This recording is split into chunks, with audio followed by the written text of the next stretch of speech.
আল্লামা দেলোয়ার হোসেন সাঈদী তাদের কাছ থেকে আমরা ইসলামী আন্দোলন শিখেছি। তারা বলেছেন মুখে যা বলবা অন্তরে তা লালন করবা, তা না হলে এটা বুঝে রাখবা। আল্লাহ বলেছেন কাবুরা মাকতান ইনদাল্লাহি আন তাকুলু মা লা তাফআলু। আল্লাহর কাছে এটা সবচেয়ে বেশি অপছন্দনীয়। যা অন্তরে একবার লালন করো আর বাইরে প্রকাশ করো আরেকটা জিনিস, এটা আল্লাহ সবচেয়ে বেশি অপছন্দ করে এবং মুনাফিকের আলামতের মধ্যে এটা অন্যতম একটা আলামত। এটা আমাদের কাছে বলছে তারা।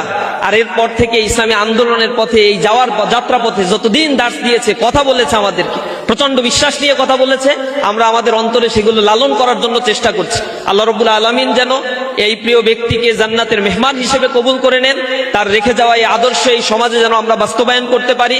তিনি ইয়াতিমদের যেভাবে ভালোবাসতেন, তিনি বাতিলের বিরুদ্ধে সংসদে দাঁড়িয়ে যেভাবে হুঙ্কার দিয়ে কথা বলতেন, এগুলো আমাদের জন্য অনুপ্রেরণা হয়ে থাকবে। আমরা আজীবন এই বাংলাদেশকে গড়ে তোলার জন্য মুসলিম উম্মাহের স্বার্থে নিজেদের জীবনকে দিয়ে হলেও, নিজেদের মেধা শক্তিকে দিয়ে হলেও কাজ করব। আল্লাহ